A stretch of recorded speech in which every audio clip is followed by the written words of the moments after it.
A new paper highlights why you gain fat around the midsection as you age. We're going to talk all about hormones and the changes within the fat cell as you age and what you can do about it. I know many of you don't want to gain fat around the middle as you age. You want to look like you did when you were in your teens or your early 20s.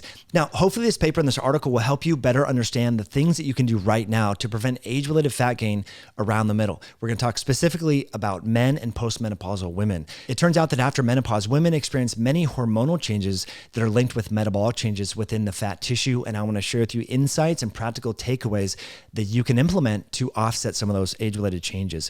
The title of the paper that we're going to talk about today is Metabolic Changes in Aging Humans, Current Evidence and Therapeutic Strategies. This was published in the Journal of Clinical Investigation. It's important to recognize this was not a randomized clinical trial.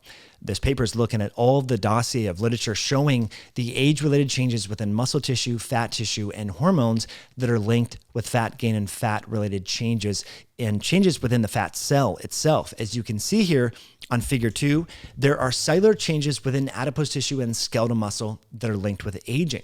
And I want to talk about some of the complex biology here and then finish up with the practical tips and takeaways. Of course, exercise and protein are going to be top of mind, as well as intermittent fasting and maintaining stem cell integrity. We're also going to talk about the age-dependent regulatory cells within fat tissue and how these cells can become inflammatory like senescent cells and recruit other cells to misbehave. But let's talk about what figure 2 speaks to. In adipose tissue, aged progenitor cells have reduced proliferative capacity and undergo many cellular senescence, and adipocytes' ability to undergo lipolysis is diminished. Essentially what they find is that as your fat cells get older, from a biologic perspective, they're holding fat more tightly. And this is problematic because this leads to weight gain over time. Now, equally important is the infiltration of immune cells within fat tissue. The scientists say immune cell infiltration increases with age, and accumulation of age-dependent regulatory cells is seen. This is a newly characterized aspect of fat cell biology, showing that as you get older, biologically speaking, there's an infiltration of these aging-dependent regulatory cells that control the metabolic environment within fat tissue, causing it to misbehave. And that's why I'm such a big fan of exercise, intermittent fasting, and all these strategies that help improve the flux within fat tissue. It turns out that your fat cells start to release and gain fat all throughout the day, and that decrease in that flux is linked with weight gain. And so we want this flexibility in our metabolism. Also in skeletal muscle, mitochondrial function is decreased with aging, and satellite cells lose their ability to maintain quiescence. That's the opposite of senescence. We've spoken extensively about cellular senescence. This is this pre-programmed cellular arrest. So these cells that should normally apoptose and die as they get rusty as you get older are stuck in this sort of senescent phenotype. They start to release these proteins and interleukins and chemicals that cause and recruit other cells that are not senescent to behave like senescent cells. And again, this is why exercise and fasting are so important as you age. So I just want to lay this out. If you're not exercising, you should increase your fasting intensity and volume. So there is this sort of relationship between exercise and fasting. And this is why I implore all of you to do some sort of exercise as well as fasting. And this is getting the best of both worlds because exercise has been shown to purge senescent cells. Various studies in elderly athletes show that athletes that exercise, if they're elderly, they have a lower level of senescent cells compared to elderly people who are not exercising. So this is really important to dive into. Okay, so let's talk about the gender differences in the fat tissue and in the muscle. The scientists say, in addition to tendencies toward more body fat and more central body fat with aging, women undergo menopause sometime in their 40s and 50s, with serum testosterone levels decreasing in men as they age. In both sexes, serum DHEA, this is dehydroepiandrosterone concentrations, decrease with age, and this hormone has been proposed to mediate some of the metabolic declines with aging. And so that's important. I recommend people test their DHEA sulfate levels anytime they're over 35. This often precedes declines in both estrogen, progesterone in women and testosterone levels in men. And this, you can buy DHEA over the counter. You don't need to go to a doctor to supplement with this. In men, consider 10 milligrams per decade of life. You're 40 years old, you can take 40 milligrams, 50 years old, 50 milligrams, etc. Women, it's about 25% of that. So for women in their 40s, they might want to start out at 10 milligrams and so forth. Women in their 50s, 12.5 milligrams and the like.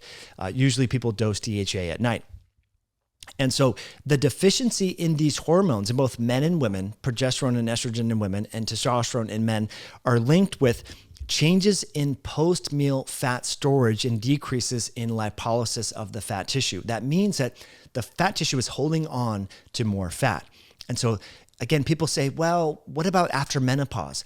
It's the hormones and the hormonal changes that are causing the fat cells to misbehave, which is why people generally gain weight as they get older. So it's important to optimize hormone levels. The scientists say in women, estrogen deficiency results in a 10 to 20% increase in lipolysis, although in men, there appears to be little effect of decreased testosterone and DHEA on free fatty acid release. And so there's these changes in lipolysis from liver and other tissues, and that can lead to fat infiltration in the pancreas, in the heart, in the muscle, creating insulin resistance. So again, the hormonal changes cause the fat cells to misbehave, which cause ectopic lipid buildup, which lead to metabolic derangement. So that's really important. And it appears that the fat cell misbehaving is central therein. And that's why, again, fasting, protein, exercise, sleep, circadian rhythm optimization, hormone optimization really comes in. So the scientists say, first, changes in regional storage can potentially contribute to changes in body fat distribution. Second, reduced efficiency of fat storage results in greater postprandial chylomicronemia that can shunt dietary fats into lean tissues where they compete with glucose as a metabolic fuel.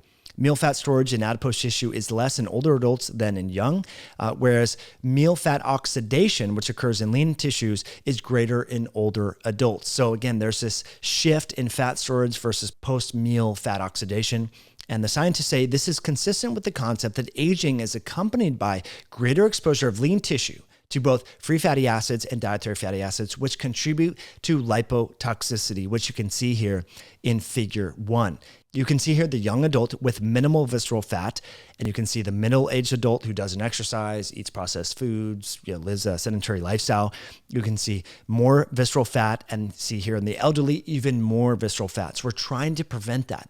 So part of it is the fat cells misbehaving, and then part of it is the reduction in post-meal fat oxidation that can lead to the fats going away from the fat tissue towards, and part of it could be the fat cells get overfilled. I think that's another potential link there, causing the muscle, the pancreas, and the heart to be infiltrated with fat, and that is linked with metabolic disease. Now, before we go on, I do want to talk about the importance of fasting and a tool that can help you from our sister company, Myoscience. This is known as the berberine fasting accelerator. You know that eating too close to bedtime can derail some of your weight loss associated goals. Having ice cream, cookies, crackers, treats, alcohol, all of those things can compromise your ability to burn fat or oxidize fat while you're sleeping. So a tool that can help you suppress those cravings as well as kickstart your intermittent fasting protocol, help you to extend your fasting window, is the berberine fasting accelerator that features synergistic nutrients like berberine hydrochloride, alpha lipoic acid, and biotin.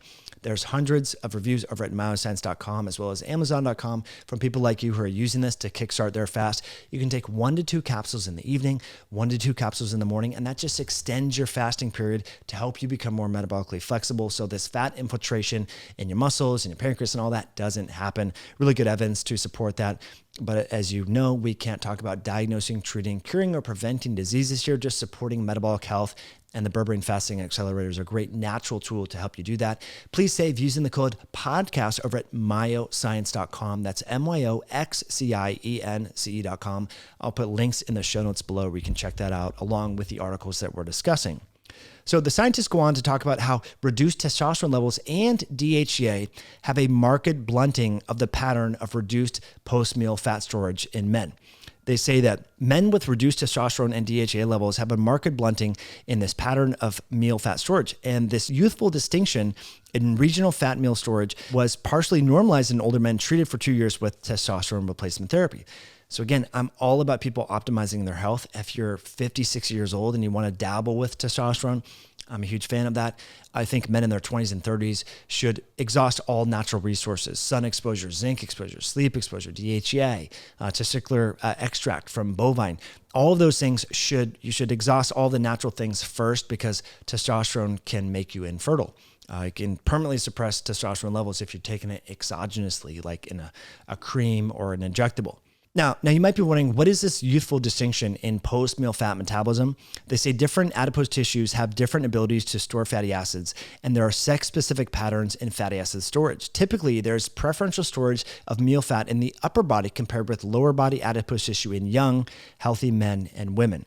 Okay, so it seems that the upper body is more sensitive after a meal to store some of the lipids compared to the lower body, and this sort of flips as people gain more and more fat. It seems that the upper body fat cells become overfilled and they start to leak out those lipids that go into the muscle, that go into the heart, into the pancreas, causing the ectopic lipid deposition. All right. So they say in men, testosterone deficiency results in greater storage of meal fat and endogenous fatty acids in lower body subcutaneous fat. Changes in the tendency of older adults to store more dietary fat are both region and sex specific. Big point here is fat tissue inflammation. So for example, there's evidence that reduced physical activity contributes to adipose tissue inflammation in older adults. Physical activity training reduces some indices of adipose tissue inflammation in older women. Now you might be wondering, are my fat cells inflamed? How do I know that? Well, if you have visceral fat, suffice it to say that your fat cells might be overfilled with fat and they are inflamed. And there's a recruitment of inflammatory cytokines, decrease in adiponectin, increase in leptin, and your fat cell might be inflamed. In the book Belly Fat Effect in 2014, I wrote extensively about this if you want to dive into the weeds on that. But also a reduction in adipose tissue stem cells. Adipose tissue progenitor cells isolated from older adults exhibit reduced ability to incorporate lipids and increased oxidative stress and features of cellular senescence. So again, these cells are not functioning properly, which is problematic. And so a reduction in these stem cells within fat tissue is a problem. We already mentioned the aging-dependent regulatory cells known as the ARCs. And this is a novel subpopulation of fat cells named the aging-dependent regulatory cells. It's been identified through various studies of adipose tissue histological analysis and so forth. And these cells are pro-inflammatory and inhibit differentiation and proliferation of neighboring progenitor cells, but they are distinct from senescent cells. So here's the problem: as you get older and you stop exercising, you're eating a low protein diet, you're eating excessive calories, hyperpalatable junk food, your fat cells become infiltrated, they become enlarged, they start releasing a lot of leptin. And then around those enlarged fat cells, you get both senescent cells and these ARC cells, again, the aging dependent regulatory cells, and these cause all the cells to start misbehaving. So you can see how excessive fat buildup is linked with all the diseases: liver disease, cardiovascular disease, cancer, diabetes, you fill in the blank. And so that's a problem, because adipose tissue is composed not just of adipocytes. These are the lipid element that store the excessive lipids, but the complex milieu of immune cells, including but not limited to natural killer cells, T cells, eosinophils, and macrophages. So the more body fat you have, the more pro-inflammatory immune cells you have within your fat tissue.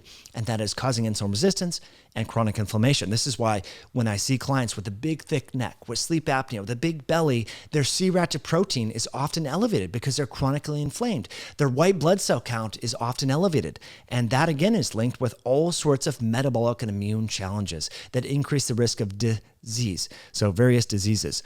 So problematic. Now, we can talk about all the bad stuff, but how do we improve this? You might be wondering. Well, we talked about the importance of balancing fasting and exercise, but let's talk more about muscle and protein, because that's very important, it turns out, because when your fat cells are overfilled with fat and there's excessive inflammation, that is causing the muscles to incorporate more ectopic lipid deposition, turning your muscles into marble meat. This is why exercise is so important as you age, not only for preventing fat and so forth, but improving your resting metabolic rate. 83% of the variation in your metabolic rate is attributed to the amount of lean muscle mass you have. So the more muscle mass you have, the higher your metabolic rate, the more buffer room you have for having some of those chips or the ice cream or cheat meals with your family or at that summer barbecue. So the scientists say muscle is important for whole body glucose disposal as well as fat oxidation. Muscle proteins are constantly turning over. Older damaged proteins are replaced by newly synthesized proteins. Normally, muscle protein synthesis, known as anabolism, is stimulated by meal consumption and resistance exercise. The amino acids, especially leucine, provided by meal consumption are thought to be the main drivers of this anabolic response. The combination of resistance exercise and meal protein consumption is synergistic with respect to muscle protein synthesis. Insulin acts to restrain muscle protein breakdown, even in the fasted state. Aging has been shown to be associated with resistance to the anabolic effects of both resistance exercise and meal consumption, as well as resistance to the anti-catabolic effects of insulin. Now, this can be offset with training. That's what's really important. Many of these studies don't look at the effect of training, but it has a huge impact on preserving muscle protein synthesis and the muscle protein turnover and improving the quality of skeletal muscle. The scientists say a substantial portion of the muscle loss, mass, and strength with aging is due to reduced physical activity. Adults who maintain high levels of physical activity into their 60s and above have less body fat and more muscle, are more fit and stronger. Again, I emphasize stronger because I see so many people in their 50s and 60s that go to the gym. What do? They're on the elliptical. They're texting on the elliptical. You have to do multi-joint compound movements even as you get older. We're going to talk about the perceptions of aging, where various studies have shown that, well, people that have this fear of, well, I don't want to do compound movements because I'm going to get hurt, that is linked with frailty. That is linked with early onset diseases. So it's really important. You recognize muscle is important, compound movements are important. Maintaining the health of your muscle now can prevent the rate of muscle loss as you get older. Now, I want to weave in a recently published paper titled Skeletal Muscle Performance and Aging. And this is why exercise really matters. The scientists say exercise muscles become more sensitive to nutrients and also the effects of insulin, helping to preserve lean muscle mass, allowing more of the available amino acids to be synthesized into muscle protein. In sedentary elderly subjects, however, the sensitivity of skeletal muscle to anabolic stimuli such as physical activity and or protein intake might be reduced. So this is why it's like a vicious cycle. You get more sedentary, you get more resistant to the anabolic effects of insulin and exercise, you start to lose more muscle mass. This is why being sedentary as you get older is a major problem that is not being addressed by mainstream medicine. And that's why we emphasize this so much on these episodes. The scientists also say increased protein intake is needed for older adults to achieve a response to exercise training similar to that of their younger counterparts, owing to the anabolic resistance. So again, as you get older, you get anabolic resistant, which means that as you get older, you should increase your protein intake. But how many elderly people that you know, or people in their 50s and 60s, are actually doing that? Most people, as they get older, they get more scared of protein. They've heard of mTOR. They've heard of Walter Longo's work and protein restriction. So they start to avoid protein, which is the exact opposite of actually what you want to do. The scientists say leucine supplementation as well as HMB supplementation may be beneficial for increasing muscle mass in older adults with sarcopenia, independent of exercise. I will just say having protein, having red meat, having eggs, having whey protein is probably going to be better than supplementing with just isolated leucine or HMB. If you have the money and the wherewithal and you want to take all these supplements, fine, but focus on grass-fed, red meat, lamb, whole eggs. Whole real foods are going to be far superior to isolated amino acid supplements. Now, how much protein should you be having? Well, the scientists say recent consensus statements have argued that protein intake should be between 1.2 and 1 grams per kilogram of body weight per day to slow down or counteract sarcopenia in the elderly. So think about how much ideal body weight you have and think about how much protein you're eating. Is it close to 1.2 or 1.5 grams per day? Many people who are struggling to lose weight are not eating near enough protein, especially as they get older. So I think that's really important. Now, how can we combat muscle loss? And I think this is really important, as much or more important than everything we've talked about now. At the myocellular level, many studies have reported a substantial decrease in muscle fiber size in the elderly. This reduction in muscle fiber size has been shown to be fiber type specific, with 10 to 40% smaller type 2 fibers observed in the elderly as compared with young adults.